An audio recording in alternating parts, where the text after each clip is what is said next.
Alright, so in my less than 1,000 hours playtime on Escape from Tarkov, one of the guns I feel like most left out, get your M4s of the world, is the 8R. If you ever find one on a scav and you want to repair it, but you don't want to pay the price to repair, just come by the upper, swap the parts, then you're left with a Woodstock 8R. I've got a handful of builds that I can show you that are going from cheap to relatively expensive. So let's get to the cheapest one you can do. It's gonna be this. You're gonna change the handguard to the Riz 2, 9.5-inch Coyote Brown, upper and lower. I think instead of running like 150 USD from Peacekeeper, you're gonna put the cheap RBG Black foregrip. Lasers, personal preference. I like the LS321. It's a laser I've been rocking since I got the game. Same thing with the scope. If you wanted to save some rubles and you still want a 1 and a 4x, you can do the hammer. Find the hammer. Yeah, I just can't find the... There it is. You can do the hammer. You still got your 4x fixed. You got a 1x fixed. But the 1x is going to be the reflex version. But for the sake of how I build my 8Rs, I run this because you have the 1 to 4. And if you really want, like, snappy, you can just come here. I don't exactly know the controls to use the irons on top of the 8R, but or on top of the Spectre. But there's controls you can just flip to this straight out of the scope. This is the cheapest way you can build it. And if I were to build it, it's gonna be 70,771 rubles and 155 USD. And that 155 USD is gonna come from the Magpul RBG foregrip, the Stanag mag, or the Colt AR-15 mag, the CAC folding rear sight, and the lower of the Coyote Brown foregrip.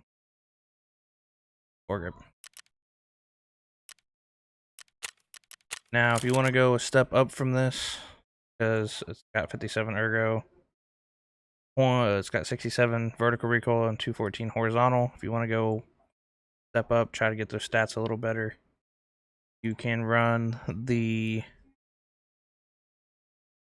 still budget, but not as budget 8R. Still relatively cheap. The only thing you're going to be changing is the pistol grip and the stock and the rubber butt pad. Now I know the rubber butt pad can get expensive. I've got mostly level 3 traders right now.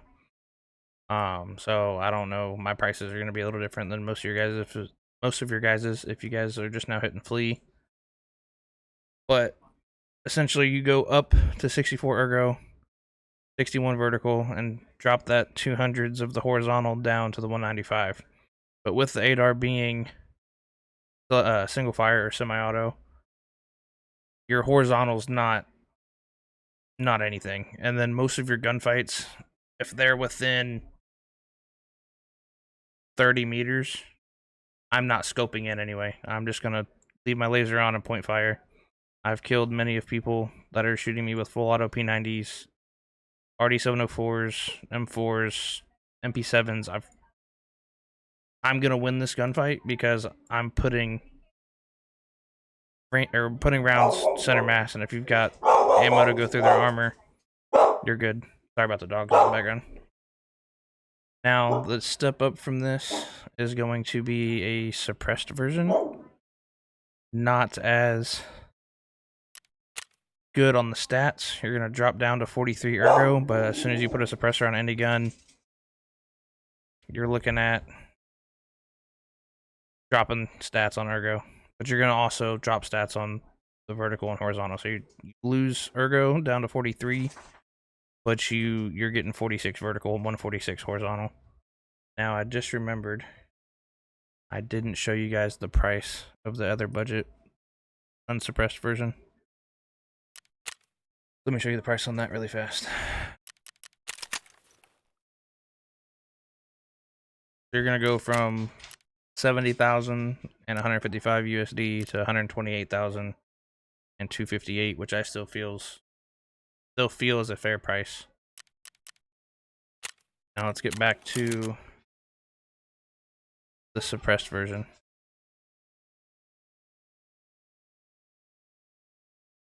Well, the budget suppressed version.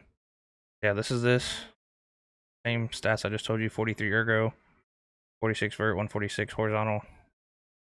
Then you're gonna paying traders. Oof. This is where it gets a little unpriced, like not as budget. 167, 167,000 rubles and 316 USD. Still, I feels very budget gun, because if you're gonna try to build a super kitted M4, you're gonna be spending in the 300 to 400,000s, unless you have max traders. Now, for my personal build on this 8R is gonna be this way. I'm going to change that for some little bit better ergo, 46 ergo instead of 43. And then I will change this mag to the HK poly, which you can do to all of them to get the extra one singular ergonomics. And I will sometimes change this to this grip, because say I'm getting into a gunfight and I forget to turn my laser on. Your middle finger sits about here, and if you line that up with roughly the center of your screen, that's where your bullets are going to be hitting. And what I found with most weapons, especially the 8R and M4s, if you're aiming, if it looks like your barrel's aiming at their bottom right hip, you're going to be hitting them in the chest. So that's what I do, is with this one. But again, grip and laser is personal preference. So let me go back to the RBG Black and give you guys a price, and then I'll give you guys a price with the other foregrip. You're looking at 196,000 and then 291. So getting a little more pricey. Not as bad. Like, not as bad as it would be with an M4. But let's go change this out to my personal favorite grip. You lose a little bit of ergo, and you drop down on recoil just a little bit to 44 and 142.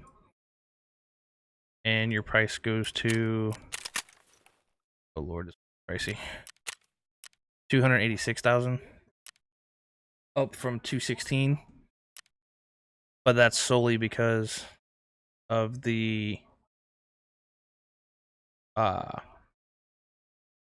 foregrip, and all these prices are also including the cost of the gun on the flea market, because it's usually cheaper than from Scare.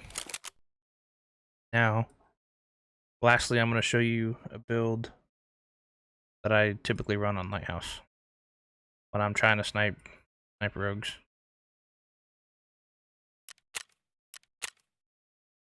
You're going to completely change everything. You're going to have 40 ergonomics, but it's because of the long barrel.